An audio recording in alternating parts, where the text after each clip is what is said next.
The 9mm isn't the king of handgun rounds because it's the deadliest. It's the king because it's the cheapest to ship. And yet, it's the most carried, most marketed, and most misunderstood cartridge in America today. So how did a round that once struggled to expand properly become the go-to choice for cops, civilians, and the U.S. military alike? What if the truth is that 9mm was never really chosen because it's the best, but because it was convenient for bureaucrats and profitable for suppliers? In this video, we'll talk about the real reason the U.S. military dumped 45 ACP, why early hollow points in 9mm barely worked, how soft government bans on armor-piercing ammo are catching even legal rounds in the crossfire, and why that $60 box of boutique JHPs might be no better than the $28 stuff in plain packaging. We'll also look at how New Jersey made hollow points illegal for carry, calling them dum-dums like it's $18.99, and how agencies that know better still run them in duty guns, while everyday citizens get slapped with felonies.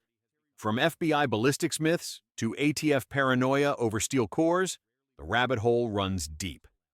So let's dig into the real stories behind 9mm's rise to power, because what you don't know about your carry ammo can hurt you, in the courtroom or on the street. Georg Luger sketched the cartridge we now call 9mm in 1901. He meant it for a slimmer, faster cycling toggle-link pistol that the German army eventually adopted as the P-08. No one hailed it as a hammer of Thor. It just fed cleanly, shot flat enough for trench distances, and fit neatly into the military budget. On this side of the Atlantic, doughboys carried big-bore Colts that pushed 230-grain slugs. Commanders trusted the larger hole. Infantrymen trusted the way the slab-sided auto bucked opponents in muddy dugouts. After the World Wars, America stuck with 45 auto through Korea, Vietnam, and every Cold War checkpoint. The 9mm's real break came during the 70s NATO Logistics Summit. Member nations agreed that one sidearm round on every supply truck simplified everything from depot storage to battlefield resupply. Politicians signed, generals saluted, and ordnance officers grumbled. In 1985, the Pentagon swapped the old M1911 for the Beretta M9, mostly because the Italian pistol passed the endurance test with cheaper parts support. Price tags mattered more than muzzle energy. Barrels and locking blocks cost fewer tax dollars than overhauling thousands of .45 slides.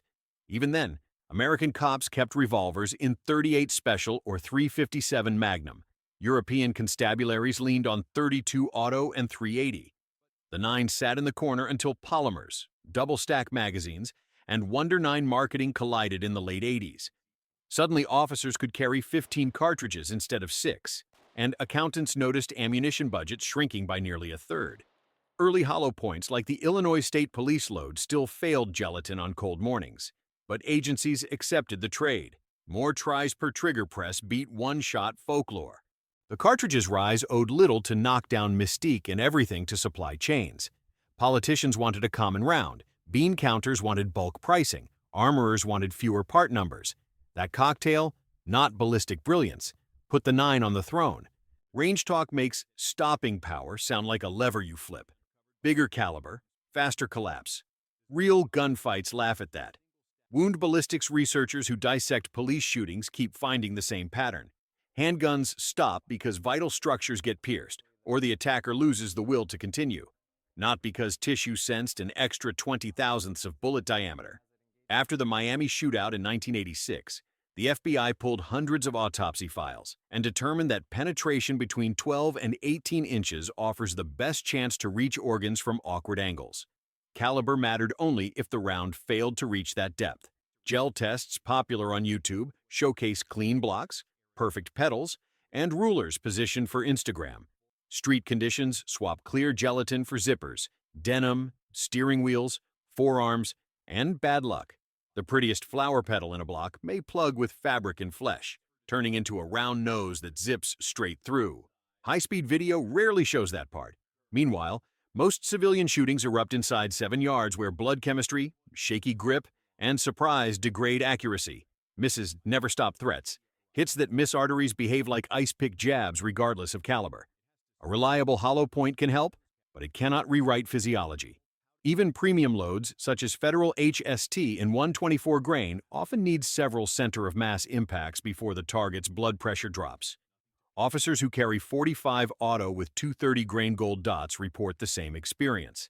Lab numbers differ. Living adversaries don't cooperate. Confidence in gear must never outweigh time on the trigger. Practice drawing from concealment. Shoot pairs until the front sight settles again. And remember that mythology won't drive back an attacker. Well-placed rounds will. Pentagon planners issued the Beretta M9 with fanfare, telling grunts that 15 rounds of 9mm beat 7 rounds of .45 any day.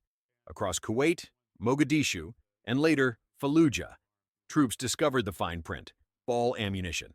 Hague declarations frown on expanding pistol bullets, so service members carried 115-grain full-metal jackets that zipped through rib cages like welding rods. Medics patched detainees who absorbed 3 torso hits, yet kept breathing. Infantrymen whispered that the old Colt would have dropped them. Special Operations Command quietly fielded alternatives. Naval Special Warfare teams ran Heckler and Koch Mark 23 pistols in .45, loaded with match hollow points when rules allowed. Army Rangers tested Glock 22s in .40 caliber, then flirted with 10mm auto in MP510s for barrier defeat. None of those trials canceled the NATO agreement, so procurement stayed married to the 9. During the modular handgun system contest, soldiers begged for harder-hitting ammo, but the contract still specified 9mm. Sig Sauer's M17 won as a modular platform, yet the cartridge remained unchanged. Operators in Syria taped green-tip rifle rounds to the grip as talismans, a trench joke about needing a carbine to finish what the pistol started. Reports from Helmand province recount Taliban fighters hit multiple times by M9 sidearms, only to require rifle fire moments later. Veterans blame the projectile, not the shooter. Ball rounds drill neat holes and leave. Tissue can stretch around them.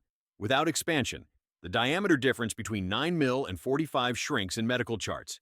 The military knows this. But reversing course means scrapping warehouses of standardized ammo across 29 allied nations. Logistics wins again. New Jersey writes dum-dum into statute like a Victorian crime novel. Since 1978, Garden State residents have committed a misdemeanor by carrying an expanding bullet outside tightly defined exceptions. You may load hollow points at home, on the range, or while hunting woodchucks. But tuck that same cartridge in a lawful carry pistol and you face prison. Patrol officers, marshals, and every other arm of government glide past the rule with agency exemptions. Gun Owners of America filed suit this February, arguing that the ban violates Bruin's historical analog test. Legislators cannot point to 18th-century examples of limiting ammo technology, because none exist. Colonial militias used whatever soft lead balls they poured the night before a muster. New Jersey therefore leans on emotional phrasing, calling hollow points inhumane. The irony? Modern JHPs like Spear Gold Dot, roughly $42 for a 20-round box, reduce overpenetration and keep bystanders safe.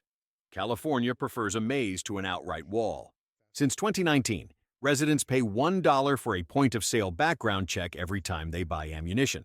Retailers add the fee. The state sometimes delays approval for days. Online vendors must ship to FFL holders, who tack on transfer charges that lift a $35 box of Hornady Critical Defense to nearly $50. The friction nudges casual shooters to skip practice entirely, which may be the point.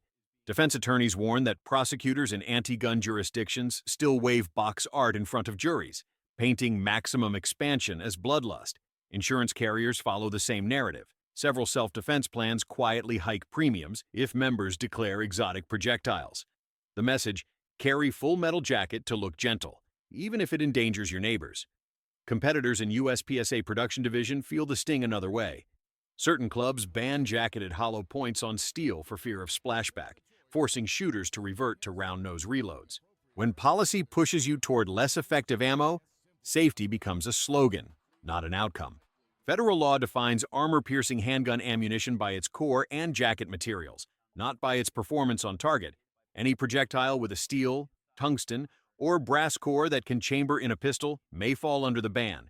In 2015, the Bureau of Alcohol, Tobacco, Firearms and Explosives tried to yank the sporting exemption for green-tip M855 rifle ammo on the theory that AR pistols existed. Public comment crashed their fax machines, the proposal died, but the criteria stayed. Imported 9mm from Tula or Barnell often uses bimetal jackets and mild steel cores to cut costs. Indoor ranges test with magnets and post bright signs. No steel. Shooters who ignore the rule face repair bills when sparks gouge bullet traps. That sparks local myths about legality. The rounds remain lawful federally, yet panic spreads whenever someone mutters armor piercer. Competition bans add confusion. International Practical Shooting Confederation disallows bullets that attract a magnet regardless of caliber, reasoning that steel damages reactive targets. Law enforcement training contracts follow suit, so agencies order brass jacket ammo at $32 per 50, while surplus steel core sells for $18. Rangemasters then claim surplus is illegal, and the rumor cycle renews. Specialty pistol rounds create fresh headaches. Liberty Civil Defense loads a nickel-plated copper slug that screams out of a Glock 19 at 2,000 feet per second. Critics say the narrow me-plat penetrates Kevlar too well. ATF has flirted with reclassification. Cost runs about $45 for a box of 20. Expensive anxiety for something a standard bonded hollow point already accomplishes. The lesson: legality shifts with bureaucratic mood swings. A cartridge that clears the shelves today could wind up on the prohibited list tomorrow if regulators decide it fits a technical definition drawn in 70s legislation. Staying informed matters as much as stocking up. Walk into any gun shop, and the ammo case looks like a vitamin aisle. Neon blister packs, scientific-sounding labels, and price tags that make you blink. G2RIP lists for $69 a box of 20.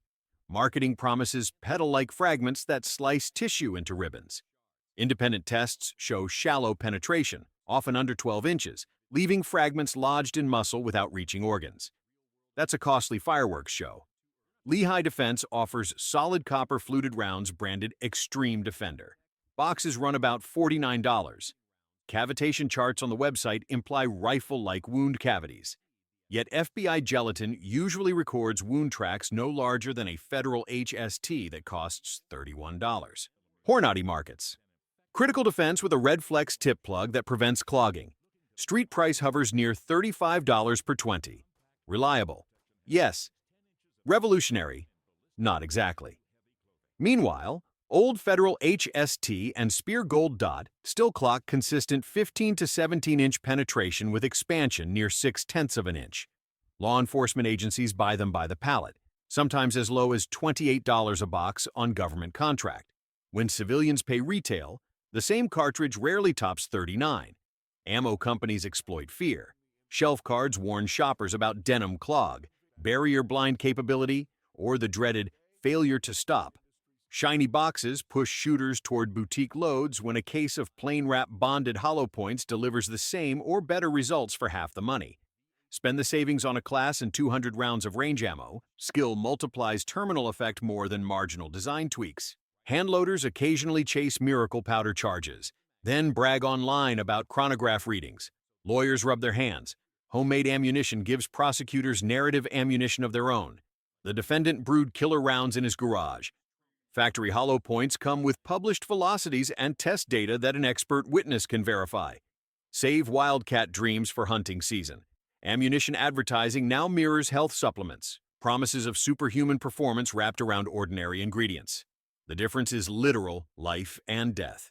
Before dropping $50 on 20 cartridges, read third-party gel tests, check street reports, and ask local officers what they carry. Chances are it's the boring stuff sitting on the lower shelf for $32. So there you have it. 9mm didn't rise to dominance because of ballistic magic. It climbed the throne on logistics, myths, and marketing. What brand of 9mm ammo do you trust for self-defense? And have you ever worried about how it might be used against you in court? Drop your thoughts in the comments. Hit like, share this with your range buddies, subscribe, and don't forget to click the bell.